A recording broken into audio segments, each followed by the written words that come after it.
good morning, happy Monday, if we can say that. I don't know, I said that to David earlier and he like gave me this dirty look. Good morning and Monday, happy or unhappy Monday, or ambivalent Monday, as many of us have. This is Anne. Welcome to Reaper Pro Tips with disembodied voice Justin, who is kind of an iterant disembodied voice today, as he said he was wandering off and may return at some future point. So, unpredictable disembodied voice Justin. I think he's trying to keep us on our toes. How is everyone? Clavicus, thank you for the sub. Thank you, thank you, thank you. We're already working toward our next AMA. We just had one on Friday. So awesome. We are already on the road. Clavicus has put us on the road to our next big AMA and giveaway. I hope you guys had a fun time on Friday. I certainly did. If you missed it, go and catch the VOD on Twitch, or go catch the upload to YouTube when Justin gets around to it. In the office, SKUs, yay! Hi, Nemezik. It's a something or other. Yeah, mead orders, ooh. Yeah, Katie's into mead. She dragged me down to the meadery back when I was still living with her in Texas, when I was still working at Reaper. Hey, Coobs. Hey, Tister. Stephanie, another sub, yay! Awesome. Basing. Oh, wow, Valandar. Valandar wants us to get off on the right foot toward our next AMA and giveaway, guys. So we now have at least 7 subs toward our next AMA and giveaway. Thank you. Happy Monday is a benediction, like good morning, yes. Well, what's up? Not much, Princess Zelda. It is Monday, and we are all very conscious of it in our various positive or not so positive ways. You make your own mead. Awesome. Yeah, that's what Katie does, too. Katie at Reaper. She's got a huge mead tank. Clever Crow Studio wasn't already subbed. Well, you know, he snubs me, Valandar. I'm joking. I mean, I'm terrible about subbing, too. Like, I have a Prime sub, and I am terrible about using it. I was just talking to David the other night about who I need to toss it to. So, yeah, Princess Zelda, I hear you. Well, I'm self-employed, so, you know, it's not unemployed, but it's stressful in its own way, right? I see. Oh, that makes sense, Nomad Zeke. Interesting. Well, that makes sense, right? Because now they can offset some of their costs. That's really smart of Dragon Con. Really smart. Yes, we were talking about meat instead of other food. Hey, Planer, I figured out how to make you a mod on my Patreon, or on my my Twitch stream. So, on Painting Big Twitch. You are now a mod. Ta-da! I might have to draw you a new spoon. We'll need Dragon Spoon. Hello. Yes, time to cook lunch. We are starting. Hey guys, what I'm going to do today is, this is going to be about choosing colors, because again and again, I hear this from people, especially like even like the people who are, I just opened up my email coaching tier and I have 5 new people, and a lot of them are like, but I don't know what color I want to make it. And so this is for you people. It's also for all of you. I'm going to take you through this because this is a model that I myself am back and forth on what colors I want to use. So I'm hoping to show you how to work from one color, like in real time. We might even just grab some sketch paper and kind of go over it, because it really is easy, but you must choose your first color. You cannot get off the hook. You can roll it on a random color encounter table if you want, but you must choose your first color. Let's see here. PS1 resin Tiamat left in stock. I got mine already. On the road to Tiamat. I have to sing it because Margaret. Yay, 6 months. All right, awesome. Oh, your skull turned gold. Yes, that's out of context. It is, isn't it? That's funny. So are those the tier? Are those the tier ones? Is the Reaper tier is the different colored skulls? So that's funny. Awesome. All right, well, let's go to this. Let's get on to this. So, because, yeah. Minicam. Alrighty, so I'll go back and forth on this model. Like, I knew I wanted yellow on it somewhere, but then I decided I didn't want yellow on it everywhere. And, yeah, I'm just back and forth on it. So, like, the first question you ask yourself, and now I'm looking for my swamp green and not finding it. I have my ancient oak. I guess I could start with that. That's not quite the same, though. I was certain I had swamp green in here. Certain, I tell you. Well, that's gonna, like, totally cramp my style. I kind of thought, I guess I have to start again. Okay, what color are we making this? Alrighty, so we've got Alethea. And right away, Alethea's kind of a problematic model on colors because she has very little room for them. actually.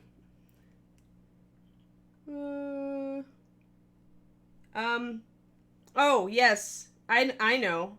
That's the skin color for the fire giant Inara. It's like 6 drops dungeon gray, 3 drops goblin skin, 2 kobold scale, 2 eldritch purple. At least I remembered. Well, Crowley, right now, they're, most of them, the vast majority of them are sorted into general hue. So like a bag of greens, a bag of blues, and they are in my big box of paint. Every once in a while I sort through them and make sure I don't have any doubles. And then the ones that I reach for all the time are right here. I have a little caddy that goes with my art desk. It's got 2 drawers in it. One drawer is full of paint. And the paints in that drawer are the paints that I use the most often, hands down. Oh, I might have my swamp green up here. Ta-da! Swamp green! Awesome. So yeah, so I have my drawer, and honestly, there are probably about 5, 10, 15, 20, 30... There's probably about 60 to 75 paints in this drawer, and I would say those are the paints that I use, like, 95% of the time. And then when I'm working on a special project where I really want to go and use something different, then I go and hunt it down. A lot of the paints that are still in their baggies in here are paints that I simply find it very easy to mix. So because a lot of the paints I keep at hand are clear brights, and other, very, very pure pigment paints. Essentially, if I need, like, an equivalent to pale green, I don't need to dig for my bottle of pale green. I can just mix pure green with dungeon slime or something. So, things like that. Jinx in, yeah. Well, when I worked at Reaper's, J. Hutch, so when I was at Reaper and I was the staff painter, I pretty much could grab what I wanted, right? So it's like that paint collection... You naturally, I mean, even regular painters that I know of do this. They're like, oh, do I have that color from the paint rack that they're looking at in the paint store? Oh, I don't think I have that color. And then they buy it and bring it home, and then they realize they do have a bottle of Tropical Blue. They just forgot where they put it. So it's like that. Yes, yes. Thank you for the Patreon plug planer. Wow, that's good. We're alliterative this morning. Yeah, so patreon.com/paintingbig. It's me. I put up a how to paint furry animals tutorial last week. In fact, my $2 tier is really good right now. It's got the how to paint furry animals, and then last month was how to paint smooth skin tones on this model. So if you have not become a patron, now is a good time. And I'm working on the PDF for should be up later today. Morning Mathophile. Yeah. That's why the Paint Rack app is great, but then I'd have to go and actually buy the Paint Rack app. Or like, enter in all my paints on the Paint Rack app. I don't think well, okay. I've given a section of my critical 75 paints list, but you guys would be very disappointed in it because mostly I tell people, buy the clear brights, and then there's a certain selection of browns, right? Hold on, I need to move myself up here. My arm has gotten jogged. There we go. Much better. I mean, it's clear brights, white, black, your basic, and other than that, it's just colors I like, right? It's volcanic orange and sunrise orange. I mean, it's the colors you guys see me reach for all the time. You can all, chorus what color does Anne use the most? Walnut brown. Or blackened brown. Hey, Trishanoma, you're fine. I haven't really dove in yet.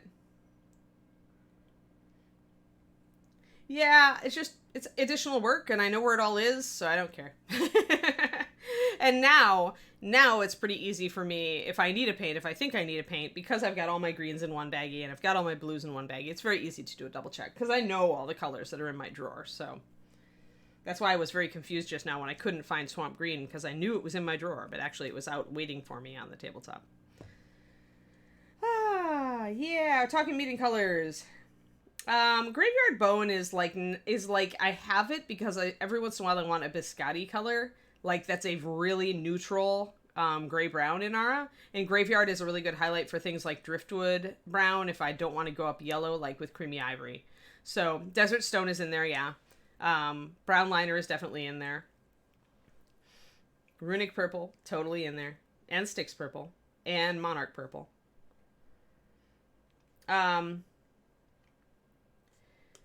You almost need to mix it, Crowley, but I mean, when I want a very vivid purple, what I do is I grab 9239 Monarch purple, and then I mix Runic purple into it for highlights. Monarch is a very dark but reddish purple, and Runic is a light reddish purple, so it'll give you a good grapey purple. The white in Runic will desaturate you slightly, but not as much as you'd think, especially because Monarch is so very intense. In fact, you may want to mix a drop of Runic into your Monarch, because otherwise you may have trouble layering it up, because you're dealing with a transparent color and then an opaque color over the top. So that's what you do. That's what you do. Actually, that 92, 38, 39, and 9240 triad are kind of the dark reddish purples triad. So royal purple is also a good color, 9240. And then I can highlight it with Runic, 9424. So yes. So all right, where's my color wheel? Color wheel, come here. All right. Let us talk about Miss Alethea, or whatever her name is. Who knows? It's Elfie, right? Who knows what the pronunciation is? Yeah, clear purple, you would need to add magenta and white if you wanted it really intense.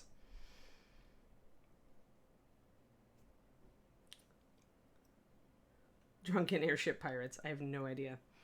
Alrighty, so we're talking about colors. We're talking about choosing colors. We're talking about the fact that you must choose your first color, guys. That's all you have to do. All you have to do is choose one color. Everything else is so easy. So easy. Literally, like big time easy. So 96.79. I don't have that to hand. So whatever color you pick is going to determine two things. It's going to determine the other general colors that go well with it on the model, and it's also going to determine whether you need to mute those other colors or whether they stay bright. Those are really only the two questions that you need to deal with when you are choosing colors on a model. So one thing that I thought I knew about Alethea, or whatever her name is, Allie, let's just call her Allie, is I thought I wanted yellow on her. Like, I was pretty sure that I might go blonde with her. I originally thought she might have a yellow cape, and then I painted over it because I wasn't happy because it was too much yellow. But I was thinking the piping stripes on the front of her leg and on her arm here would probably be yellow or gold. And so that was one thing. But the problem with those colors is that really, unless you make a large part of something else yellow on her, it's not a main color, unless I make her hair yellow. If I made her hair blonde, that would count as yellow, and then I could say it was a main color. But otherwise, these little stripes are so tiny, they're really just accent colors, right? And, I mean, there'll be some NMM gold over here, but that also is pretty small, and also probably counts as an accent color. So, really, the big problem with this model is she doesn't have a lot of color on her, a lot of area for color on her. Mostly it's metal. Now, if I had painted her leather, then I would have lots of room to do a good, colored leather effect, but I don't. So the first thing you have to do is choose a color. What is a color you have trouble using, guys? Give me a color that you have trouble using. Color that you like, really just are like, what the heck? Nah, painting white. I mean, white, everything goes with white in Aura. Everything does. Every other color goes, like, yeah, okay, but choosing colors to go with. A color that you have trouble choosing what color to go with. Not that you have trouble painting, but that you have trouble choosing something to go with it. And give me a specific, like give me an item number. So like when you're thinking, I don't know what goes with purple. Which purple are you thinking of? Because you've got to nail it down. You can't just think, if you think, I want to paint this model purple, you're already kind of hamstringing yourself with indecision. Because you're like, well, which purple? You've got to narrow it down to choose other colors. Like a lavender? All right, do I have a lavender? I don't think I've got amethyst purple here, and that's the closest thing we've got. Peacock, 9226. I might have that. Hold on. I think I might have that in my commonly used colors, in fact. Let's see here. I know I loaned it to David the other day, so if I don't have it in here, then I'm kind of out of luck here, but I thought I was sure that I kept it in here because I use it for verdigris quite a bit, actually. It's not hiding near my other greens in here. Hey, Kiri, can you settle down, please? Kiri's like, I'm gonna make Mama worried. It's my goal. You gonna make Mama worried today? Yeah? Constantly concerned with your well-being? Alrighty. Maybe I can mix it. Maybe I can find something close. Oh, I bet I can do it. I bet I can do it. Hold on. We'll get something close. Actually, that's kind of close. Well, yeah, but I mean, if you're kind of like hanging out at your paint desk, it's easy to grab a color, right? Well, let's go with Peacock Green, or like Peacock, any dark teal. And let me see if I can find my Peacock real quick. It may have navigated out of my box if I didn't have an immediate use for it. Though I could have sworn, or David could have stolen it again. Actually, maybe he did steal it, and we're out of luck. I'll just mix something like it. Yeah, I think he did steal it. Oh well. That's the problem with having a painting boyfriend. Every once in a while, he meanders over and steals something. Or, sorry, borrows something. Alrighty, so what we're dealing with Peacock is we're dealing with a dark teal, right? We're dealing with a green that has a vast amount of blue in it. So I'm going to mix something that's real similar here. Let me get close. I'm going to use some Tianzia Jade. Throw some blue into it.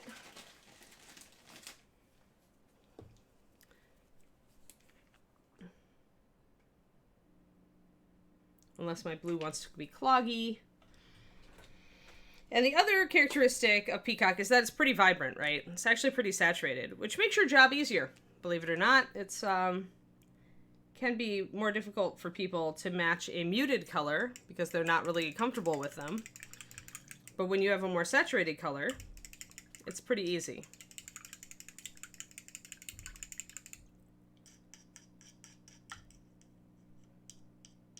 Right, exactly, D. Clearman. That's why I'm making people be specific. This is what I'm telling you. This is why I organize my paints into colors, not by item number.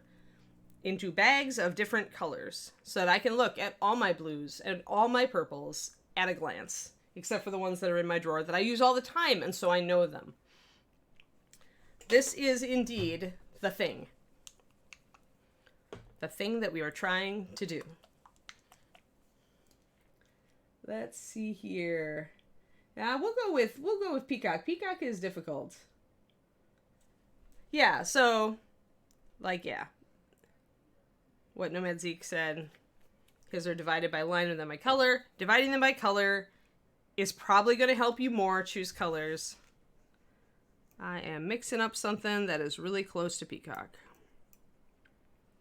I think I need to get even greener. And a little bit bluer. We'll get close though. J. Hutch, over 10 years, if you shake them every few years.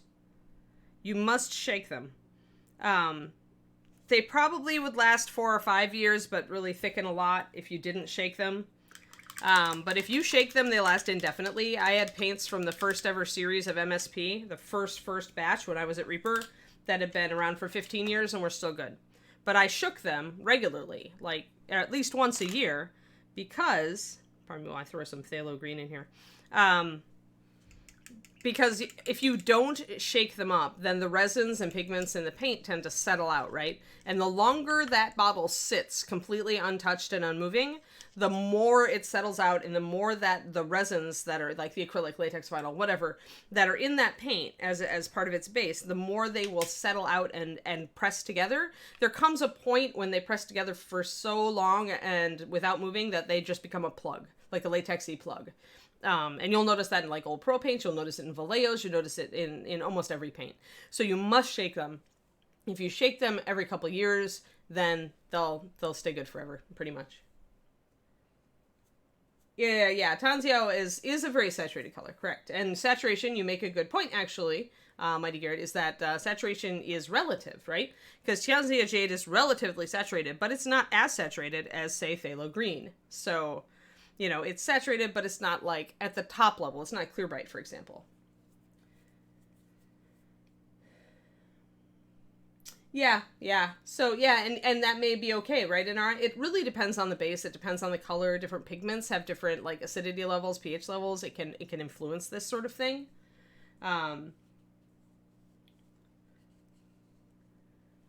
Yeah, I mean, you could try doing it by number, by color and then by number, Cornico. I don't have, like, a huge range of paint. Like, so in each of these baggies by color, I probably have between 20 and 30 colors, which is not too bad. I shake it manually, Lady Dyer. I mean, because I don't have a huge paint collection, I don't need to like break my arm. Like, and usually, honestly, because I do so many tutorials for the Patreon, I'd say almost all these paints get shaken every once in a while because I'm using it as an example or a color swatch or something for some Patreon thing. Of course, at Reaper it was easy. They'd get shaken when we were making a new batch. Let's see here. Let's mix this up. So yeah, but you must somehow make it easier for yourself. There we go. Now we're getting there. Now a little bit more blue. Peacock is a very weird color. It is one of the hardest colors to hit when we're mixing, I found. It was always my doom color. Because it's made in a colored base that's extremely strong, and then you're loading a crap ton of other pigment into it to try to shift it. When you start with a lot of pigment in a color, it's extremely hard to shift that color further without adding more base and, you know, more volume, essentially. Yeah, I mean, I've never needed a vortex, but then I've, like, eventually, if I own a color, I have a use for it, so it's just a matter of, do I hit that color, needing that color for that use in, like, 5 years? You know, that sort of thing. I think I shook them all roughly before I put them in the baggies. I could probably work through a baggie, you know, every month and I'd be just fine. But yeah. Yeah, that's because they've got a really heavy body because they're made for coverage, Critico. Heavy body paints settle out a lot faster, and if you leave them, they will latex and become a blob a lot faster. So they will essentially become unusable if you do not shake them. So definitely shake them. Okay, that's close. It's not like exact, but it's close. And you know what? I was thinking I kind of wanted to use a dark teal on this model anyway, so we can deal with that. All right, so what do we got? We've got a dark teal and it's saturated. Here's our color wheel. So a teal is a blue-green or a green-blue. We're somewhere in this area with Peacock. So first thing we're going to do is we're going to make a list of various values. So the first thing we're going to put down is blue-green. Okay, that's the hue. Now the value of it, which is dark, medium, light, it's definitely dark. And how saturated is it? Pretty darn saturated. I would say if we work on the value scale where a value of 10 is black and a value of 1 is white, or close to, sorry, is 10% gray, then I would say we're probably at an 8 or 9 saturated level. We're not like a clear bright with Peacock. There is a little bit of muting to it, but there's very, very little. And the reason that it does that, whoa, I just lost it totally. The reason that it does that is that we actually use a pigment that isn't necessarily exactly in line. I talk about this in my color class if you guys ever take it, but there are like 2 reds, 2 yellows, 2 blues. There's not just one red, yellow, blue. And those tend to shift warm or cool. So if you would mix a green with a warm blue instead of a cool blue, you get a little bit of desaturation, and that's what happens with Peacock. Oh, let's see here. Yeah, I've got a carousel. It doesn't take, unfortunately, it takes up too much room on my desk, so I haven't like figured out where to use it.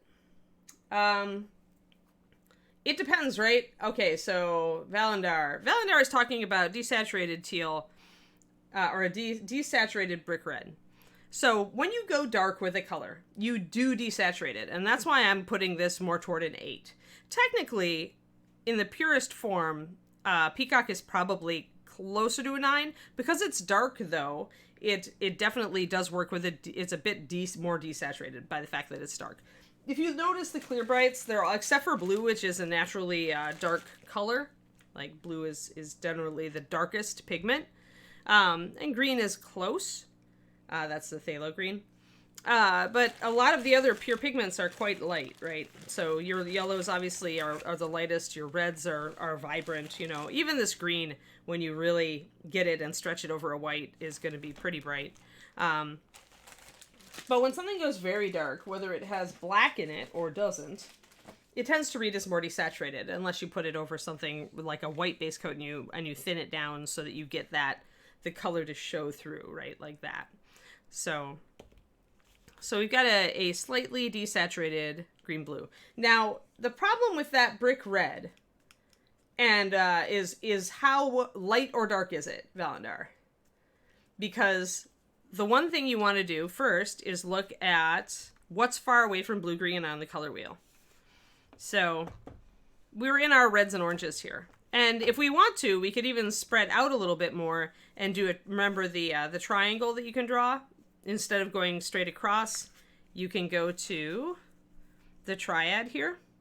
So if we follow this triangle and we put one end of it on blue-green, the other one goes to red-violet, and then the other point of the triangle goes to yellow-orange. So of your colors, think of that as kind of a range. So if we've got blue-green here, we know we can go out to red-violet and to yellow-orange. So all of our best colors are probably here. And what we're doing is we're farthest away on the color wheel. The colors that are farthest away on the color wheel are going to be the easiest to work with and generally look better than the colors right next to this. There are exceptions. We'll get to that. But, 1 second. Free that phthalo green. Cool, Strange. Excellent. That brush is very interesting. Hey, kitty. Kitty. Sorry. Shaking a drop of water once a year. Yep. Yeah, exactly. I mean, and any paint can benefit from that, especially the ones in pots, though. The ones that are not in droppers, they're gonna, essentially, more air is gonna be transferred through the top of that pot, and so they're gonna dry out faster, they're gonna thicken faster, and that's why you want to put maybe a little bit more water in those per year. Hello, Zambies. Hello. We're talking color today. So, blue-green. Let us start with a blue-green. It's really hard to see that color right now because I have a lot of white in the frame. There it is. Excellent. All right, so that's our starting color. So if we look across, and maybe the thing for y'all to do, since you've got those paint apps, right? Will they let you sort by color? They let you actually sort your collections? Because if so, then that could be a very useful tool for this. If the problem with choosing colors for y'all is that it's really hard to sort out your oranges, your blue-greens, and your whatevers, then maybe the app needs to do that. Yeah, that is that's what I do with my old GW metallics that I don't want to go bad, Mighty Garrett. Store them upside down. But if you don't do that, then add water. And you still, honestly, I still add like 3 or 4 drops of water a year to my my old GW metallic that I would be sad if I lost. Yes, okay. Well, then Paint Rack gives you a good tool for that, right, Zero? Because then you can even keep your paints by SKU on your wall or by whatever you want, right? And then on Paint Rack, you can sort them.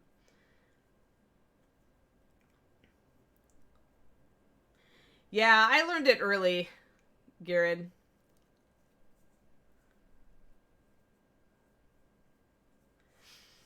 Right. Well, if you've got that, I mean, yeah, I don't know. Paint apps, I find sometimes that paint apps and online tools for choosing other colors can be like, yeah, they can be a little like, I look at it and I'm like, oh, okay, that one goes together, but... Because the problem is, I suspect, Lady Dire Doggo, is that you are dealing with a swatch. And swatches are almost never a match for the paint that they are put out to be a match for. Put out to represent, I should say. And the reason is just monitor, and it's also like, it's really hard with dark colors to get them to read right. And it's you're trying to compare light to pigment, and it's always going to be flawed no matter what you do. So, like, for the Reaper, the swatches were made originally to be printed. And, Kiri, what's up? Can you settle? Can you settle? Come on, little dog. She's so restless lately. Come here, you. Hi, good girl. Alright, little face. Sorry, the doglet is restless, guys. Gotta convince the doglet to go and settle again. Oh, old Hex bottle. Yeah, I've got the old purple and green gold from that. Mighty Garrett. The plastic, the coat to arms one, I mean. Phoenix Red. Phoenix Red would work really good with this color, actually, probably. Phoenix is a desaturated orange red. So Phoenix, I think what you're going to do to make Phoenix work better with things is what's going to depend on that is what you shade and highlight it with. Oranges and orangey reds can be very odd because you can shift them a bit if you're highlighting them with yellow. How do you blend it? You should be able to do a 50-50 mix of anything and blend from there. Like, I don't care how hard Phoenix is to work with. You shake that bugger, you squeeze it out, and you do a 50-50 mix of it and whatever you do with your highlight and shadow, you're fine. And you should be fine to layer shadows over it. Actually, a purple might work really well for shading it.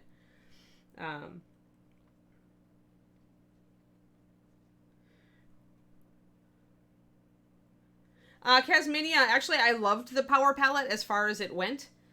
It was flawed because we would have had to redo all the swatches, and we didn't have the time to do that. I helped John because Bono was working for us at that time, and he is the one who actually coded that.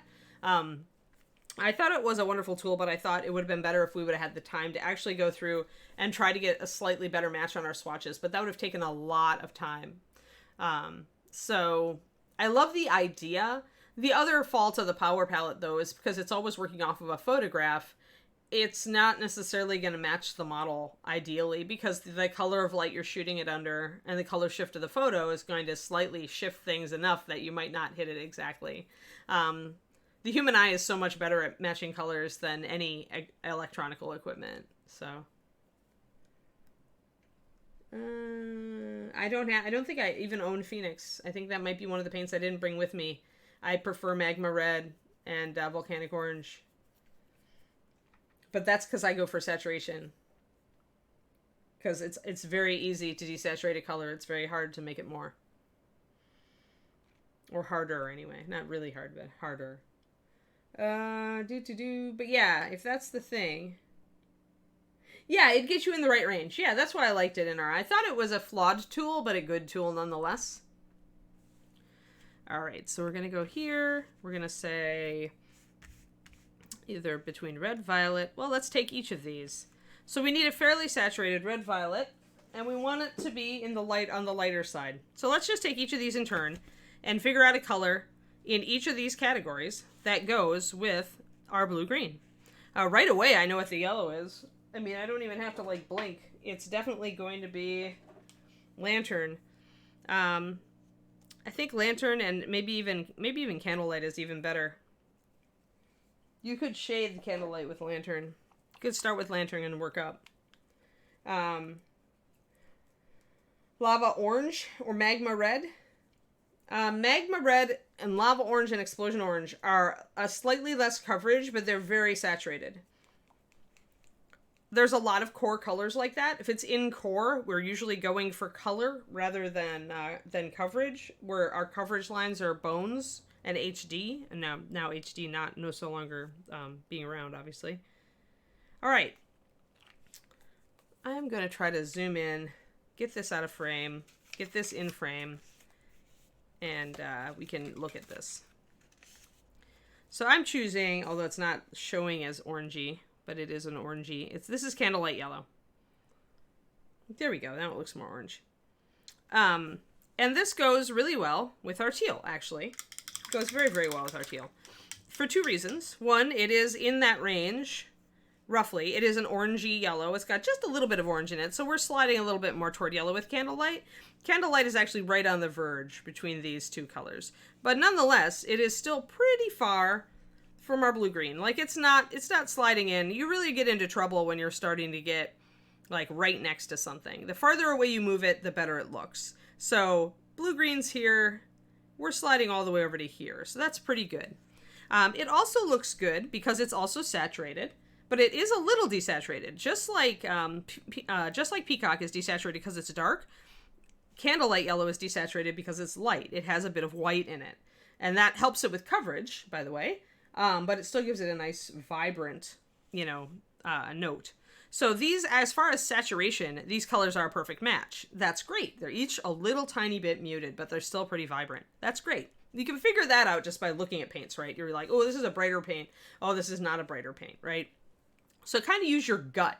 and ask yourself. And if you ever need to compare, you could always grab, say, a clear bright and hold it up and say, okay, is how much more muted is this than a clear bright, right? Grab the brightest yellow you can think of and take a look, and you'll see this is pretty darn saturated. It's pretty darn bright. So that works. The other reason these works is, are there two different light and dark scales?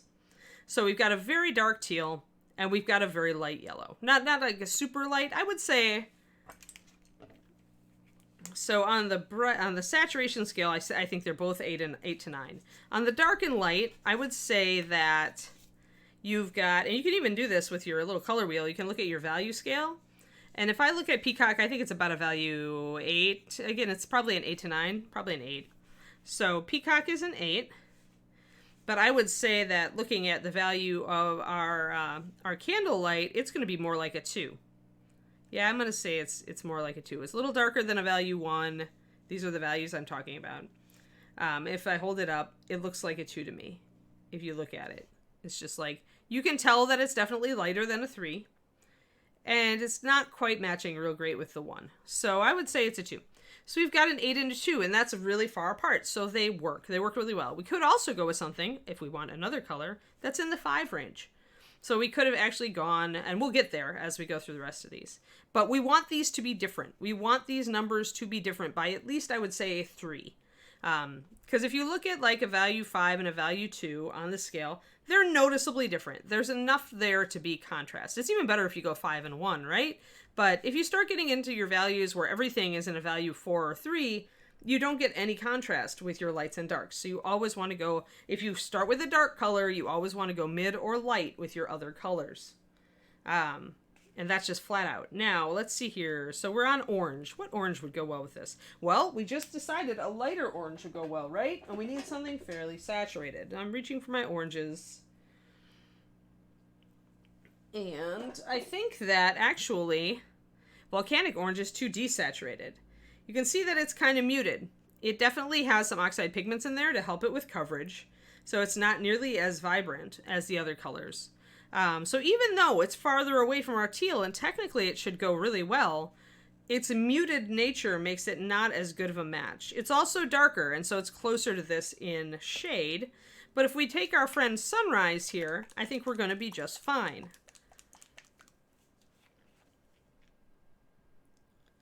So yeah, that looks okay. Like you could definitely do a teal and orange, and even, this might look even better if you highlighted it with this yellow, because we already know that the yellow looks really good next to the teal. Pardon me, Justin popped out of my ear. Even though he's not here, we have to make sure he's in our ear, or we get echoey from the grave, Justin. Nobody likes that. So keep in mind that also you can slide a color by putting in particular highlights and shadows. So like if we want to, we can highlight this with this, and that pushes our orange even lighter. And so then that works really well. And this is actually, funnily enough, this is the color scheme David is using on his dragon. The feathery dragon that he's working on has this exact color scheme, plus a few other things. But essentially he's working with a dark teal and an orange up to yellow.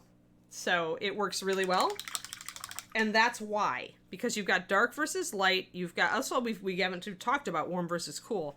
One of the things you're doing when you're pushing colors apart on the color wheel is that you're taking a cool color and you're pushing it warmer, right? Either side you're going to be doing that because, let's go out again a little bit. Okay.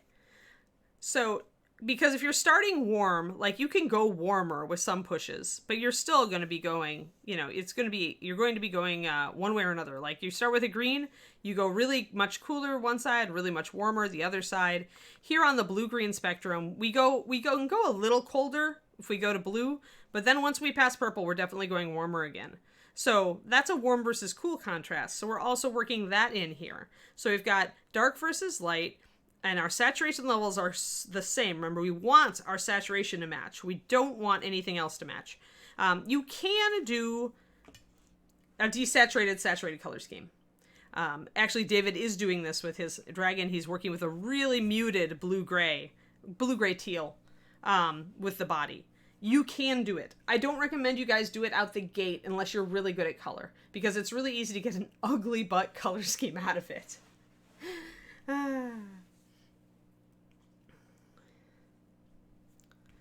But you're not keeping them apart, Miguel. You're just pushing them apart on the color wheel. Then you're putting them right next to each other. Actually, it's funny that somebody said peacock, because I was thinking about going teal and yellow on this model. So, all right. So yeah. So again, let's just and then we could try to desaturate it. But yeah, like I said, it's like saturation. If you are a beginner at choosing colors, keep it in the same saturation range, or at least if you want to push it, make sure that, like, if you're going to use a very muted color, make sure that all your other colors are muted just a little. Like, you could probably get away with, let me see, what's my most muted color in my box? Let me find it. Let's look for a desaturated muted color. All right, yeah. Well, this is a brown, so it's kind of a neutral. That's kind of a cheat. Let me find a desaturated, can I even find a desaturated muted color in my box? That's the problem. The answer is probably no, because I always work with muted colors. Let me see, would Ergothoa work? That's very dark. Yeah, not really. Oh, I'm into it now, guys. Oh, let me just reach. I bet I can find one in my green bag. Yeah, we got lots of desaturated. Let's reach for a weird color. Oh, that's a green, so that doesn't work for a couple different reasons. I can show you that, though. Let me find, do I have a desaturated red? Desaturated reds are usually pinks. But again, I don't have anything too desaturated in there. But let's take something like these guys. So you can make these colors work, but they don't look great. So first of all, boggard green, because I'm just grabbing random stuff. We're like, okay, can I use the Pathfinder green with this? Let's get close. Ugh, that looks ugly as heck. And then our neutral here, you might be able to get away with that because it is more neutral. And I think David's using kind of a mixture of like a grayed out teal. Let's try Moonstone. Not great, but close to what David's using. All right, let's see here. Let's get this so that we can hopefully get it to look as close to it. There we go. Now you can see all the colors. Sometimes if you've got too much color interference in the background, the camera is just like, no. All right. What do we got?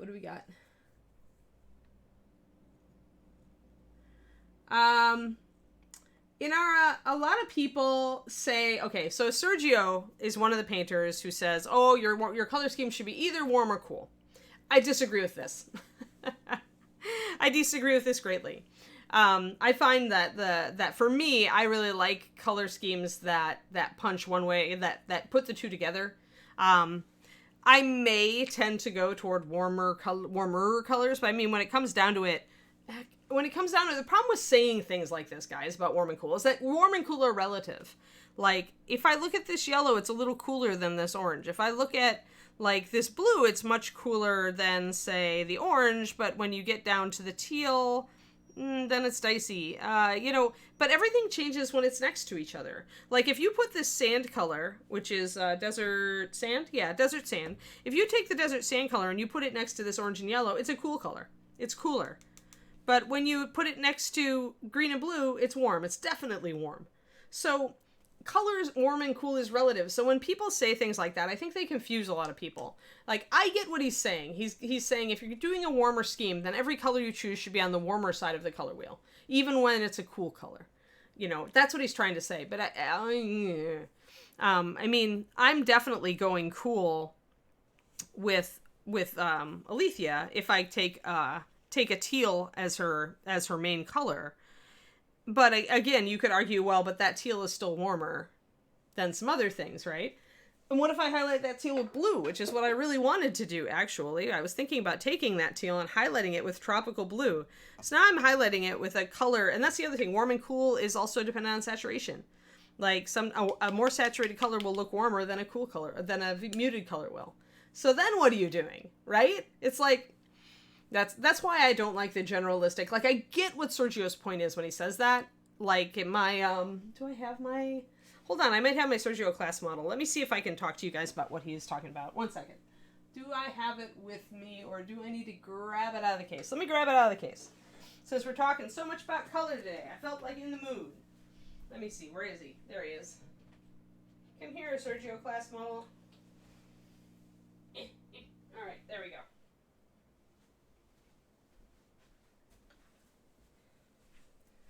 All right. So, Sergio, because it was a Sergio class, I, of course, was adhering to his color things. So, let's take a look at Mr. Orc. All right, Mr. Orc. He is there. All right, so this guy is definitely a warm color scheme in the truest sense of the word. Far more than looking at this color scheme would be. Though I am going with cooler colors on him, or colors with the potential to be cooler on him. And the green is swamp green, by the way. There you go. You can see it there. Yeah, right? Right, Val? Val, when you're starting out, a cooler color is toward blue, and warmer colors are toward red and yellow. That's all you need to worry about out the gate. That the problem is, you're so confused, right? That is the problem, is that people make this confusing. And so, really, who was that? Oh yeah, the offensive stuff. That's why I was just like, breeze by it. People will do it. There will be trolls. The more popular you get, the more trolls you get. So, what the other people are talking about as far as everything being, yeah, these are all, and you can see too, I'm keeping everything saturated, right? This is actually, so what this is this is runic, that is brought up with bright skin, rosy skin and bright skin, shadow, and I think up to bright skin, so up toward orange. So I'm taking my purple, which is naturally cooler, and I'm pushing it warmer and lighter. And this is what I'm talking about when I said that you can make a color warmer or cooler just by the way you highlight and shade it.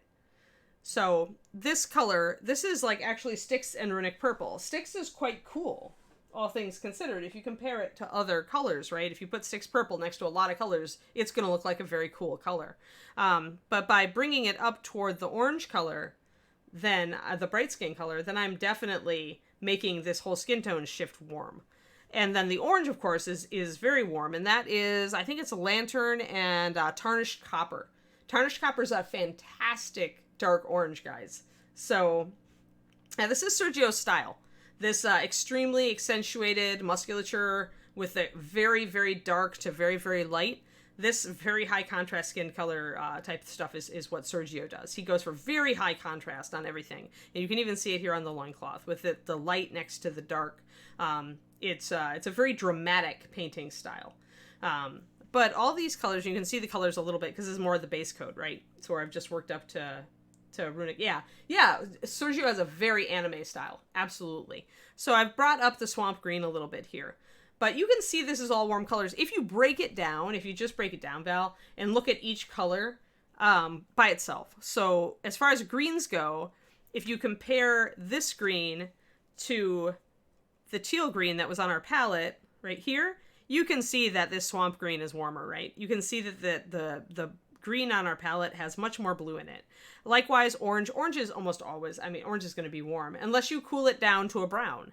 If you take orange to a brown, because that's all that brown is orange that's had black mixed into it, then you can see that the more pure orange is warmer than this brown, which is a lot more muted, very much darker, a bit cooler. So everything is relative. But in general, if I only look at the orange itself, it's a warm color. If I look at the skin, after I brought it up to highlighting, then it is also a warm purple. So I've gone with a warm green, a warm orange, and a warm purple here. That's what we're talking about when I say that Sergio says you want to make the figure as a whole in warmer colors. I could shift the entire ambient of this figure if I went back and went with a blue highlight on my purple, took my oranges just down toward brown and maybe just highlighted them with white or gray, and if I went that blue-green on the pants. So I could still be using green, orange, purple, and I could go with a totally colder green, orange, purple. So that's what we're talking about when we say, when you're taking the whole color scheme and you're shifting it, and when Inara asked, is it a warm or a cool color scheme? This is what she means. This is a warm color scheme here, but with just slightly different greens, slightly different orange, and slightly different purple, I could shift this to an entirely cool figure. And that would make it look different, right? The reason I went warm is because I'm thinking he's in the jungle. So, I've got some very warm, jungly colors on his base. So I was thinking jungle, so I went warm. Yeah, absolutely you can. I mean, that's what I did here. Technically, the shadow here is Styx purple, and it's quite a bit cooler. And you could shade your purple with blue. See, that's what I was talking about, why I disagree with this, Mathophile. Why I tend to disagree that you have to make it one or the other with all over the figure, is I find that it can be very harmonious to go with a cool shadow on a warm color. And to bring it up. Like, I like to bring, say, shade reds with a blue purple and bring them all the way up to a yellow, so that you're actually going across the entire color wheel when you're painting red. And that is something that, like, Sergio wouldn't like. That's not part of the style philosophy that he has. But every painter is different. You can do anything. You can go against what I just told you and use bright colors on the same scheme as muted colors. But you should just know what you're doing, so that when you run into trouble, you know how to get out of it. So that's the thing, right? But I think probably the best thing for y'all to do when you have problems with colors is to organize your paints by hue, so that you can, when you're looking for a yellowy green, you can instantly look at your greens and say, okay, I've got 4 yellowy greens. One of them is this weird muted one. If I choose this, then I'm really low on the saturation scale. I would say that this is Bogart green. It's probably only a 3 or 4 on the saturation scale. Maybe even a little less, but it still has a fairly saturated. It's not really grayed out. You can tell that it's a green. You can see the yellow in it. Right, it's all relative, right? That's what I'm saying, Mighty Gary. It's like everything is relative, right? Because what looks cool on this? The gray. It's a neutral gray, but it looks really cool because it's next to all these warm colors. So yeah, I would highly recommend taking a class with Sergio if you get to a certain level in your painting and you're ready for the color theory that he pops in there. I think that he's a great painter, and learning to highlight like this is a great tool because it gives you a definite dramatic effect that you don't often see in a lot of American painted figures. Yeah, cool shadow warm highlight is another way to create contrast, Rubicon. But then that's creating contrast on one surface, right? So like on the torso here, how did I create this great contrast? Cool shadow, warm highlight. But if I look at it overall, I still need to ask myself if the overall effect is warm, cool, or neutral. In this case, I definitely covered enough area with my warm highlights for this to be warm. So there's 2 ways to look at colors then. Like, it's your highlights and shadows and what you're going warm or cool with those. And then it's looking at that combination with, backing out and looking at the whole figure and asking yourself where the overall effect falls in the warm and cool. Because I've got a lot of contrast here, but then I also need to get contrast in the other parts of the model. So like, okay, I've got a lot of warm stuff here. So how am I separating it? I'm going really dark with one of my warm colors and light with another warm color, and then a neutral that's light as well to give extra punch. So at that point, that's where I'm saying when you've got a dark color that you're starting from, choosing light colors to go with it is going to give you your best drama. Then within each of these hues, you could shade or highlight warm and cool, but you've still got some contrast going for you in the darks and lights.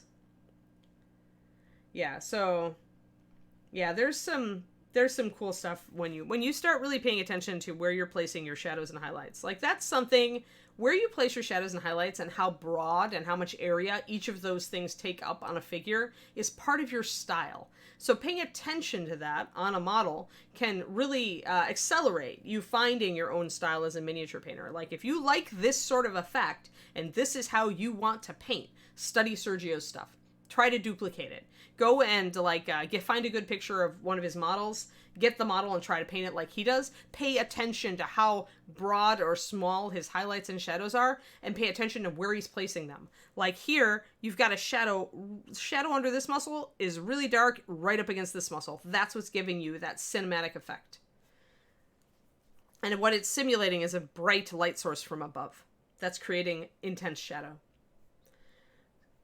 So yeah, it's definitely a different style of painting. I had to wrap my head around it when I was in class. There are parts that I'm still not happy with, and that's why I haven't finished them out yet.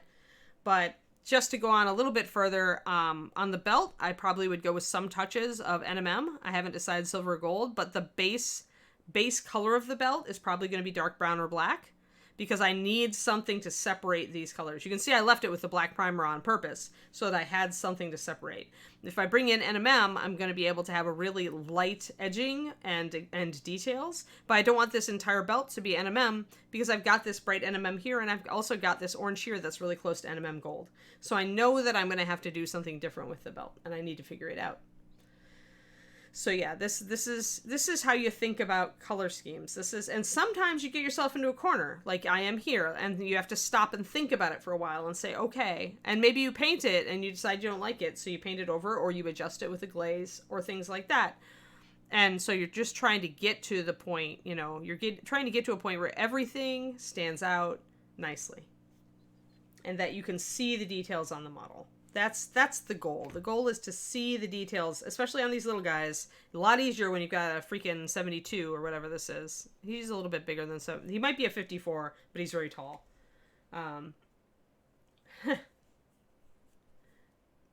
Alrighty. Yeah, the belt, no, it is black primer. Yeah, because this is brown. If you look at it, what's happening is probably my light is a little warm. And so that's what I mean when I was talking about the color, the power palette, and how the lighting on a figure in photos will change the color that the power palette picks up. It's because you're looking at this and you're seeing brown. This is actually brown. That is actually black. But there's a warm light on this black, and that's going to make it look dark brown. Yeah. Oh, I think there's some mass absorption for sure. Image. Right. It's part of Sergio's style, specifically Rubicon, but a lot of European painters use it. If you see a high contrast style, keeping that dark edge next to the highlight is part of it. I mean, it's also how you do NMM, right? But this way, in this case, it's not shiny. It's not reading shiny or reflective, so you get away from NMM at that point. If I pinpoint highlighted these muscles and put an under reflection down there, they'd look like metal. It's like the cunning placement of highlight and shadow is so, like, with the tiniest twitch, you can switch it. Yeah, sorry. Yeah, you can always tell when I'm getting super deep material. Well, we haven't done this for a while, right? So I'm like, today I really felt like talking about colors. I really, really, really did. Oh, and then Mr. Grumpy, of course, is an example of a totally muted scheme. Here, let me put Sergio's model away, and we'll talk about Mr. Grumpy. And actually, Mr. Grumpy gets away with what he does for a reason. Here we go. And of course, I got Moonstone Blue on my thumb because that's the way I am. Because if I don't get paint on myself, even when I'm talking color theory, it's not an end stream, right? Okay, so totally muted color scheme. Very obvious. But still has its warms and cools. And it still has more saturated and more desaturated colors. Here, Mr. Grumpy, you need to focus. Focus, Mr. Grumpy. There we go. All right, so Mr. Grumpy. Really warm color is this, of course, right? And it's even somewhat saturated. But brown is always a muted color. It's a muted orange. No matter how vibrant your brown is, it's never going to get close to a bright orange. So, yeah, Schubert does now. He used to do a lot of bright, and now he's into muted. Painters shift over time. Absolutely. If you look at Jennifer Haley's old stuff versus Jennifer Haley's new stuff, you'll see this arc of her going back and forth between more really muted schemes and then more saturated schemes, and then saturated pop color schemes where she's got one bright color and a bunch of muted colors. I would argue, that's part of it, Rubicon, right? In general, that's true. If you don't get the colors right, then no matter how well you paint the model, it's going to look off. But if you're really not sure, you could paint it all in black and white and glaze colors over it, and go generally. But anyway, so the purple here is more saturated, but it's also dark. And so remember how I mentioned that just like with our teal here, when you get a dark color, it does count as desaturated. So this is an example of, because this khaki, the green, the olive green, is really, really muted. Really muted. And so I knew that I had to mute everything else just a little. but I didn't have to totally desaturate everything else. I didn't have to go grayed out like this for my purple. And if I had, you know, the color scheme totally would have probably looked very bland, right? But my wolf fur is very desaturated. My khaki is very desaturated. My skin tone is really desaturated. In fact, he's got green in his skin. It's a little hard to see on this. Sometimes subtle colors. There you go. You can kind of see it there. But it actually, this skin tone has swamp green. Like you can see it up here. You can see it down here on the angle of the jaw. He actually has swamp green mixed into his skin tone because I wanted this guy to look almost undead, like he's maybe a ghoul. I wanted him to look a little bit unhealthy, shall we say. But then I'm like, well, I need some color pops. I want to use some stronger colors on this. Of course, the metal is pretty desaturated as well, though it has touches of more vibrant colors for the rust. But then you get down to the purple and the strap, and I'm like, I want a little bit more saturated. But again, it's still muted. So this is what I mean. Like, you can use brighter colors next to muted colors, but they need to be just a tad desaturated. A tad. Unless they're accents, then you can get away with a lot. But even on David's model, where he's using a muted... If he comes in, I'll have him show you. But he's got meetings this morning, I'm sure. Monday is always his heavy meeting day. But even on David's model, he's using a very bright orange with yellow. But it's limited. Where it is most saturated, it is in very limited areas. And so it counts as an accent color almost at that point in those areas. So here... This is dark, so it's desaturated. This is a brown, so it's a muted orange. It's not nearly as bright as this. If I threw this onto here, we'd have a problem. But a saturated brown will work because it is still a muted color. Any brown is a muted orange, so it works. Ah, yes, there you are. Good. We're talking color theory. We've been talking color theory for ages. I need you. What? Bring your dragon face over. Is it still... Did you attach it? Yeah. Oh, bummer. I was gonna, it's a great example of you using really muted colors next to really saturated colors, but the really, really saturated oranges only show up in little places. Let me get this up here. Hold on, guys. You get a David model today. Okay, bring Dragon in. It's gonna be a little tricky to turn it on its side. You might need to... How about you do it? Just get it under the camera. Oh, I've got stuff. There. Now you have room. Let's see here. Okay, so let's get him in there. There we go. Okay, perfect. So you can see, you've got a really saturated orange. Look at all this desaturated color he's got going on, right? He's got very desaturated metal. He's got very desaturated through here. This teal is almost a gray. But then he's got nice poppy, peacocky colors here. But they're not like super bright, right? They're not clear brights. They're intense, but they're still just a tiny bit muted. And then the orange here, they are clear brights, but they're not like pure clear brights. Like you've been mixing and shading and highlighting and glazing over Zenith. Applying them over like desaturated greens and not really opaque. Right, exactly. So there you go. So you've introduced a little bit of desaturated, but they're like Mr. Grumpy. They're pretty saturated. Yeah, but they're still a little muted. My point is that you don't want to use like a pure clear bright next to a lot of muted colors unless it's an accent, right? Like your orange here is very bright, but because it's like more of an accent here, because it's subtly sneaking in around things and it's broken up by areas of muted color. Yeah, so, I'm applying them over like the orange is the brightest orange I have, but it's applied over like a green because I undershaded everything with green because I was originally planning to paint him green. And that is causing some desaturation, and I'm also blending it into like grays and so forth. That's going to cause more desaturation. Yes, exactly. So you have a relatively brilliant color, but you're also like blending them into desaturated areas. So it all works together, even though he's using like a near gray with a fairly saturated color. So this is how you can kind of push that rule, guys. But yeah, thank you, David. You can show him more. Saturated colors in the face. Oh yeah, let's see. Although the face is not really in focus. There you go. Yeah, so you've gone more saturated, although it's a little harder. I have a lot of desaturated colors. I just have a little bit of saturated in the cheeks. Yeah. Yeah, so accent is what I would call that. Yeah. Yeah.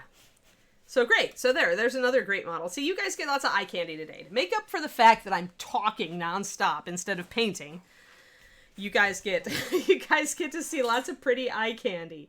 Yeah, so that's David's latest competition model, that Dragon Rider. Yes, everybody says thank you, David. And also, wow. And also exclamation point life goals from Iggy. Well, obviously you need to take a lot of classes with David. Once the COVID is over, we'll need to get some seminars and stuff. Yes, ReaperCon for sure. No, Inara, stop it. I'm just going to change hobbies now. No. I'm just annoyed that we did all this before I joined the Twitch, so I don't get to see all the chat. Oh, yeah. Mostly, I mean, it goes from... We did have one offensive troll today. Oh, yeah? Yeah. One person, Planer, actually booted him. We haven't had to do that for a long time. But yeah, so... Oh, no, David and I debate, too. And mostly it's just terminology, right? Because, like, we mean kind of the same thing. We're thinking the same way. A way that I describe it is different than the way that he describes it. But that's why you can take classes from two different painters on the same topic and get a different take on it, right, guys? And that's valuable, because one of us is going to teach it a way that really clicks with you, probably, and the other one may not click as well. So if you take, like, NMM with 4 different painters, don't think you're going to waste your time. Somebody's going to explain it in a way that works better with the way that you learn. And so that's why it's valuable. And all of us are right. None of us are wrong. It's just the way that we look at it, right? It's all different. Yeah. No, Val. Val, the thing is you're at your exciting period of painting. Like, okay, I think the part after you're a beginner and then you like look at this stuff and you're like, you know, oh, maybe I'll try blending. That's the most exciting time in your career as a painter, because you're starting to step into the area where you really take off with your skills. And all it takes is a little paying attention and painting. And you like to paint anyway. So really, it only takes just a little paying attention after that. Read some good tutorials, watch some good tutorials. That embracing the learning is key, right? Don't back off of it, because you can get really good at this hobby. All you have to do is give a damn. That's pretty much it. If you want to get better, you will get better. Like, that's just it. Just paint. Paint with an eye toward improving to a point where you're happy with what you paint. Like, when what you paint makes you really happy, that's your good spot. That's where you're going to get. But being at the start of that curve is just so darn exciting, because every step that you make, that where your blending improves or your light improves, or you do your NMM for the first time, it actually looks like metal, is so cool and exciting, and it really gets you excited about the process. When you're an oldie moldy like me and you've done it, almost all of it, then you have to work to really excite yourself. You have to push yourself and do weird stuff. Like taking classes with painters that are very different styles from you. That's why I took classes with Kirill and Sergio, is that makes you switch your paint, you know, realign your paint brain, and maybe you tackle your stuff in a little bit of a different way, because we all get into ruts.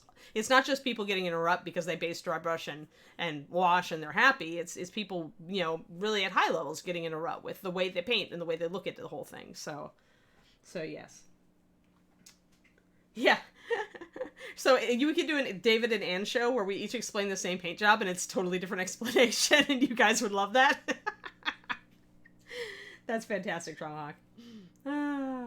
Must paint more, much practice. Why am I working on a computer? I need to be painting. Right? Exactly, Dragon Eye. Exactly. That's what I hope to do.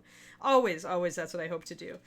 Nothing makes me more dismayed as a painting teacher, instructor, and painter in general than having somebody like look at what I do and just go, oh my god, I'm quitting. You know, that's the most horrible thing, because we really want to inspire people. We really love to get you as excited about this stuff as we are. Right? That's what we all get energy out of it, right? Then the process is energizing for everybody. And that's what it's all about. Sharing the love. Sharing. That's why Justin tells you to go share the Reaper love, right? That's part of the Reaper love. How long does talent take? 10,000 hours, isn't that the rule? Have you heard of that study, Inara? This is an old one. A lot of people talk about this study. I personally don't feel that 10,000 hours is accurate. I think you can get there faster. I just think about 10,000 hours. I'm like, well, how much time did it take me to get from okay to really good? And I don't think it took me 10,000 hours. But the key is that it's focused learning. If you're just going to paint miniatures and just kind of like futz around and try stuff and, you know, but just kind of keep painting and you slowly get better, then okay, 10,000 hours.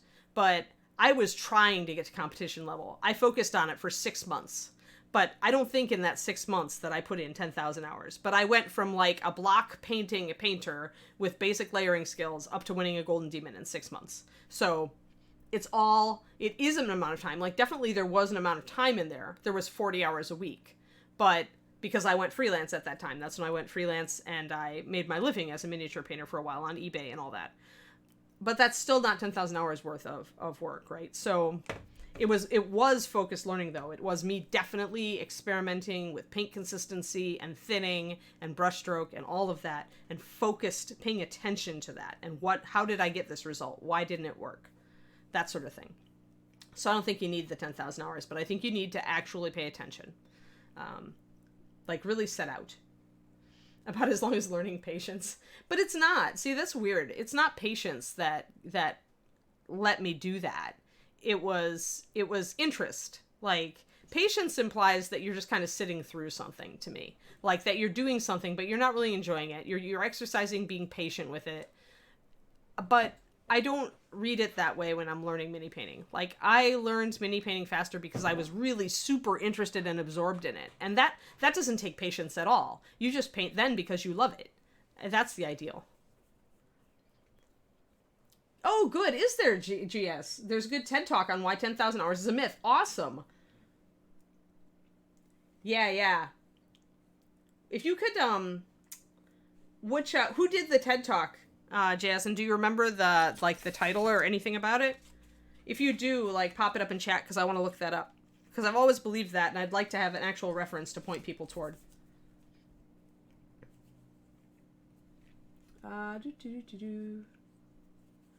Right, exactly, Mathophile. Like, you spent ages studying math, and other people maybe had grade school and high school, and they were forced into it, and they didn't love it, right? They had to have patience.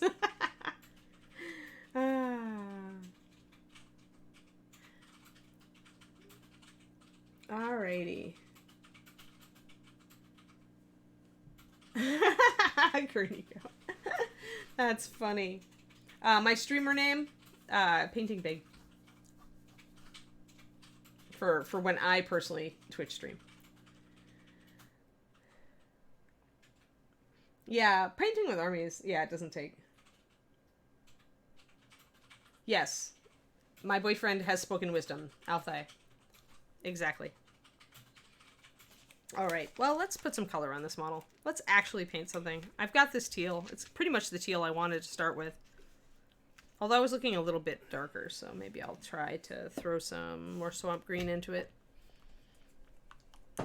Oh yeah, by now you and I have easily put in 10,000 hours, right? But I've been like a national competition winner for almost 20 years, so for sure.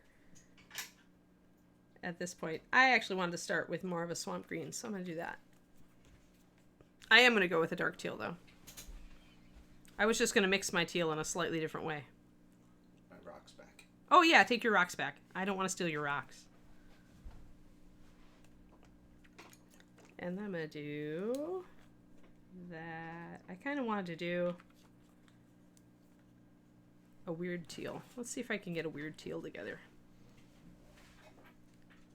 That's a good start. Sure. Alright, so I made it a little bit greener and a little bit lighter. I desaturated it a little bit. Because I intend to highlight it up with a cool color instead of a warm color and see if it works. And I also dipped myself in paint again because apparently this is the way Monday goes, guys. Yeah, we just don't have a game for the armies. I mean, since we outsourced Warlord a bit, Mathophile, we don't really. Reaper decided that it wasn't good at that game. Creating a miniatures game was not what it was good at. And I mean, that's a very wise decision to make for a company, to acknowledge when it isn't your specialty and focus instead on what you're good at. I think that was the right choice for Reaper because game design and game development and continual game updates take a lot of resources. We would have had to take a lot away from our other projects to continue with Warlord. So the first 20 hours, how to learn anything. Thank you, JS Sprinkle. You are awesome. You are my new favorite person. I will go and watch that after this.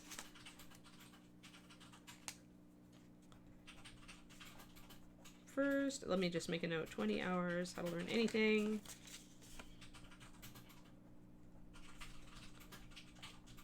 Because I'm very much a self-taught kind of girl. Like, anytime I need to do something, my first thought is, can I learn this, and can I learn it quick enough so that I can utilize it at a level I need it? Hold on. Josh Kaufman.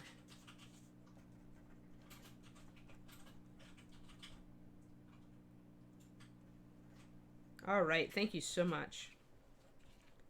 Everybody else can go watch that too. Maybe it'll make you guys like all enthused about, you know, like learning again.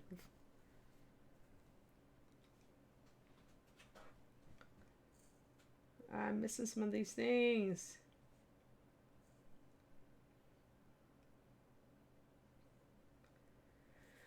Hey, Galifire. Yeah.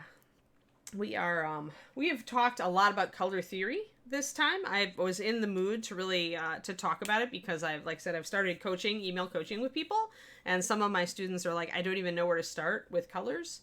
It's like, you've got to choose the first color. Everything from there, you're just introducing contrast. You're going warm, cool, you're going dark, light, you're going apart on the color wheel.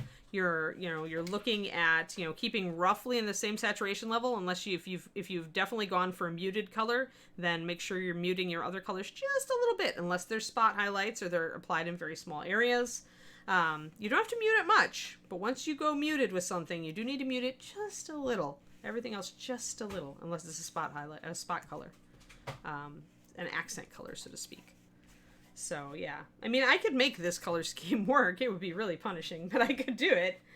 Oils. I used to paint with oils, Sky's Clear. I was actually a canvas painter in art school, and I did oils and oils, watercolors, and colored pencils, actually, which are, layered in when you're blending them. I haven't done them on miniatures because the thing I keep coming back to in doing oils on miniatures is that the drying time. I keep coming back to it. I can't get away from it. And I'm just like, and also I think about the amount of pet hair. I need bell jars for all my miniatures. Kiri. Yes, exactly. But I mean, I look at it, I used to use oils on canvas, and there are some things that oils are amazing at, like the vibrancy and clarity of color that you can get with them. But that can also mean that it's difficult sometimes to highlight. Again, just like with acrylics, when you go from a transparent base to an opaque highlight, it can be difficult to get there. I mean, you have more room to blend with oils, for sure. You definitely, I think, need to know your color mixing to tackle oils well. And you also need to maybe study some brushwork, just techniques.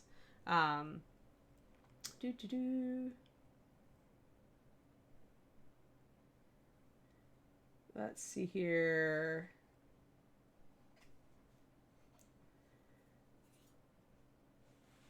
No, brown is, actually it is on a color wheel. Hold on. Brown is on your color wheel. Don't let anybody tell you it's not.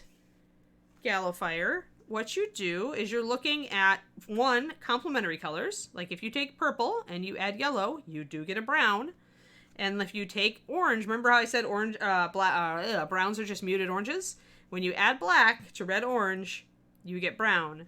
When you add black to orange, you get brown. So yes, absolutely, in adding complementary colors to each other, and in adding black to orange, you absolutely can get brown, and it is on your color wheel. Now, your mileage may vary depending on the pigments at that point. Speaking as an Anne who used to mix paint. I have a lot of paint in this well, and I have very little water. This is a problem. I keep thinking, I actually have Winsor & Newton's Artisan oil line, which is water-soluble oil paint. And I figured if I was going to do any oils, I was going to do those because they dry faster than the traditional oils, but they still act like traditional oils for the most part. I do have some traditional oils if you want to play with them at some point. I remember them from ages ago, and I really hated turpentine and solvents, and that's another reason I don't work with oils. I hated turpentine and solvents, and also when I painted with oils, I felt like I was painting with jam. Yes, yeah, because that's the consistency, right? But if you thin them, then you get like a bunch of clear glazes. And so I don't think that oils, like, Wapple makes them look really good. but I think oils are very challenging to use on a miniature. I think that just like by their what they're good at, like the traditional applications of them, you get so much more when you're working with them as a thick application with texture over a canvas, I think.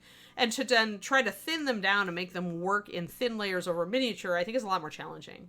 I think it departs from the traditional application of oils quite a bit. That's true, because you generally really want to avoid texture on miniatures. Yes, exactly. Paint Exactly. texture. And that's why all of the acrylics that you use on miniatures are fluid acrylics.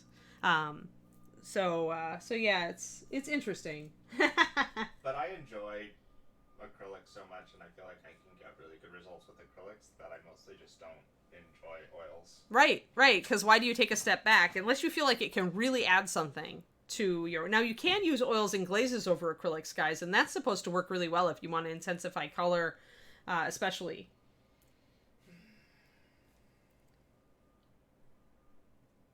Yeah, and some people, that's a great one, get a good point too, Punished, is that oils actually work great as weathering. Like thinned oils over tanks and other like mechanical things, that's a long time. And over armor, that historical painters have done that for decades. They've used oil paint as with thin washes and glazes and tints over the top of other stuff to get a really great weathered, blended, soiled, oily effect. Yeah, people who do aircraft and armor modeling do a lot of these sorts of techniques that I've never really understood. Yeah, larger miniature pieces. Well, yeah, like the historical guys I know who do the skin tones on busts in oils and then everything else in acrylics. It works really well for that. And I have been tempted to try that because you can mix really luminous skin tones with oils if you know what you're doing with colors. But again, it's something where you're going to have to experiment, learn, tackle how the pigments get together, see the effects, do a lot of exercises, I would say, with mixing if you're going to go into oils.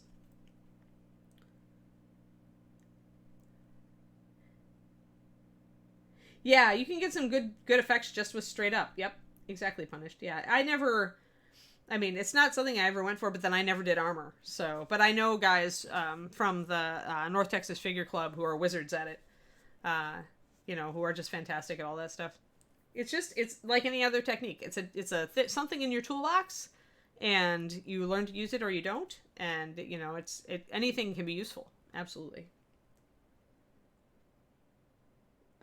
Wapple, remember that Wapple is a longtime canvas painter and has extreme fine arts chops, guys, when he's doing all this stuff. So yeah, he's got a very light touch. He's got amazing brush control. The man can make oils look fantastic on a figure, and I can't. But I mean, it's a lot of practice. He's so familiar with oils, and I did it in college, but then I spent 20 years not touching oils, so I would have to relearn oil painting. Whereas James never had to relearn it; he already knew it up, down, and sideways. So, yeah, absolutely good. Yeah, because artist pigments, different pigments do work together and interact with each other differently. And the stuff that you get with miniatures paints can be pretty straightforward on the pigment side. And you can get a little bit more variance on some of the traditional artist paints. You get we don't have access to a dioxazine purple, for example, but you can get that pigment, in tube paints. It's actually one of the reasons I went in on the Scale 75 tube paints, is because then I could have a dioxazine purple again. Not that I couldn't mix something close to it with Master Series, because I absolutely can mix things like I have our 9199, which is russet brown, is also burnt umber. It's the same color as you're going to get in a tube of burnt umber paint from whoever, with small variations. Various companies have a slightly different variant on burnt umber, but in general, it's a match, right? So I could match dioxazine purple, sure, but the pigment itself has a different characteristic as far as coverage, for example, opacity. That's a thing. It's that's why you can build a cadmium red that's not made with cadmium, but the cadmium red itself has amazing coverage. That's why they used cadmium red and yellow. They used it for the coverage. And it was the only, Kiri here, is the only bright colored red and yellow and orange that had coverage. And that's why cadmium, which is hazardous, got into common usage in oil painting and in acrylic painting pigments. So yeah. Because Xandercles, we work with industrial pigments because they have better light fastness. We work, and many miniatures paint companies are exactly the same. Some companies have access to different ranges because they used to be art companies. So it's like we have a specific like set of pigments that we have access to that are very high quality and have very good light fastness. And industrial pigments have that quality. Artist pigments can be fugitive. They're always working on better light fastness, but you usually have to buy a product that says that it's got a higher light fastness rating in order to get that. So, yeah, that's no fun. But yeah, so that's why we just don't have access to some of the artist pigments. You know, and these days it's all getting mucky again because a lot of artist paint companies are going toward a more industrial pigments approach, and you don't get a burnt umber anymore. It's brown oxide mixed, you know, it's a variant of brown oxide, which is what I use to create russet brown. So, you know, what I'm doing, a lot of art companies are going toward because the pigments are cheaper and they can still hit the color and they can mostly hit the coverage. You know, so they're kind of, it's all become kind of a muddle. Some pigments are just so bloody expensive that you don't really find them for sale in tube paints, that at least not, you know, affordably. So it's like that. And we went industrial. It was what Reaper was using when I came in, and I got to appreciate them because of the light fastness rating and the consistency of quality. So that's the other thing is supply. But yeah, we could go into it, but yeah, there we go. But pretty much I liked very high quality, really high quality pigments with good light fastness ratings and good color, good mixability, you know, and a stable pH so that we didn't get too many surprises. And with a good range of colors that made it very easy to mix every other color. I mean, that's the other thing industrial pigments do. They don't just give you a rose madder. They give you a cool red and a warm red, and that enables you to mix almost anything else you want to. So that's the other advantage of using industrial pigments, in my opinion, is that they're really trying to give like paint companies the ability to mix almost any color you would ever want on a wall or a building. And they want you to be able to do it easily. So all these things. Let's see. So I used black primer, so this teal is going to be really, really dark. But that's all right. This is the, I should show you guys. Let's see. Can I do it? Yeah. So, all right. Let's get close. So yeah, this is why I don't use black primer. When you're putting dark colors or dark transparent colors over black primer, you really have to build up the layers in order to get that color to show. Whereas when I put it over the white, you can see how much better the color shows, and I can build it up and it's still going to look, you're still going to get more intense color even with a couple layers over that white primer. So this is why I used white primer for years and why I still use light gray. It's so much easier to shade something down to a dark color than it is to try to layer colors and make them vibrant over a black primer sometimes. So alrighty. Yeah, I don't know. Oh, hi, is that Justin? Yes. Oh, we've gone a bit late. I only started putting paint on the model 5 minutes ago, Justin. We talked about color theory all session. Oh. Yeah. That's cool. Yeah, so we got deep into the theory dive today, and they got to see a lot of pretty models, so they got eye candy. This was very much an educational, so you probably want to rename the stream. Oh boy. But yeah, so we talked, and you loved it? Well, good. I'm glad you loved it. It was a lot of theory, and I just never know if that's really valuable to people, but I definitely wanted to talk about it. So now you're all going to run out and organize your paints by color, by hue, right? So that you can, like, look. You could even, if you wanted to be, like, super awesome, you'd not only do it by hue, but by saturation. So just choose, like, really muted greens and more saturated greens, for example. And separate those out. I dropped my brush. No! So I have to retrace on my little white stripes so I can put yellow over it. Yours is already sorted that way. Awesome, Scrying Eye. Then you never have a problem choosing a color scheme, do you? Yeah, see, this is an excuse for you all to go and look through your whole paint collection and get super inspired about colors that you forgot you had and now you want to use. Think of it that way. Awesome. Awesome. Organized paints. Yes. Yes, lots of tooltips. Good, good. Yeah, I figured it wouldn't hurt to spend an entire session on it, you know? You already sort by hue. Good, good. Okay, organize by organize, I mean this in the loosest possible way. Trust be punished. It's the loosest possible. Like mine is organized, right? They're in baggies in a box, for gosh sake. Plus a drawer, loose inside a drawer. So yeah, organized. Yeah, actually, a bunch of mine just live on my desk all the time, like walnut brown, and some of the browns I always reach for. Too much coffee.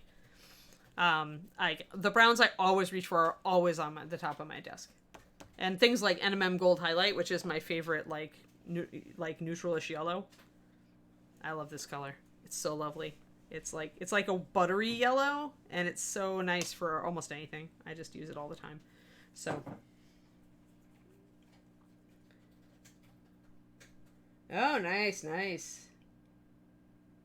Yeah, well, it's active cat. You can never account too much for active cat Xandercles, but you can get close. I think baggies are hard for cats to rip open and scatter stuff around. Yes. Well, see, you're great, Stephanie. You're never going to have problems choosing colors then. That'll make it very easy for you. Yeah, exactly. Yeah, their coal black is really nice color. Well, Miss Ann, would you like for me to look for a raid? Yeah, I guess we can stop eventually, Justin. I suppose. I suppose. Not to be the party pooper. You're totally the party pooper. Alrighty. Yes, organize them however you like, but if you're going to make it easier for yourself to choose a color scheme, I highly recommend sorting or at least swatching. If you love to like paint swatches, at least swatch the colors you tend to like the most into like a book, like by your greens, like greens on one page, red on another, into like, you know, on a watercolor paper pad is usually what I use. And just make pages of swatches, and that way you can look and choose a color. You can even make a note of, you know, how light or dark it is, how saturated it is. You could sort it like that in a book, and then you just reach for the paint. That's even better. Inara, I was given a tentative / not concrete day, so I can't really give you a day yet because I don't feel like I feel like our original target was actually today, I want to say, but since it's obviously not up today, or maybe it is and I don't know, I don't know when the new target is. So they are going to be going up. I just don't know exactly when. Alrighty. But in fairness, I don't know that the people making decisions know either yet. Sometimes it's did we put that up? I thought we put that up. We didn't put it up? Well, let's put it up this day. Yeah. It's like that. Sometimes, yeah. And they said 6 Central on Facebook. Yeah, okay. Oh, is that today? So it is still going out today. Awesome. Alrighty, well, good. I assume Nomad means 6 Central today, not... Somebody said next Monday, too, but who knows? So look for a Monday right around 6 Central anytime. They'll be available. Yeah, there we go. All right, well, cool. Who do we have to raid today, Justin? We should be raiding Mocha Minis. Mocha! Yay! We haven't raided her in a while. Let's go and give Mocha the mini painting love. I hope you guys liked today's show. I promise to be back to actual painting tomorrow. I was in a mood to just go off on color theory today, so color theory it was. And yeah, have a great one, guys. And yeah, definitely tell Mocha hi and pass on some Mocha love, because she oh yeah, and we're even rating her with over 100 people. She'll be so excited. Fantastic. She will. Fantastic. All right, guys, we'll see you tomorrow morning. Have fun. Thanks, guys. Sorry I wasn't here for most of for the stream here, but keep being awesome. Spread the Reaper love. Tell Mocha we said hi, and don't forget, guys, here in about 2 hours we have a little less than 2 hours. We have Miniature Monday coming up, so stay tuned for that too if you would like to. Otherwise, tell Mocha we said hi.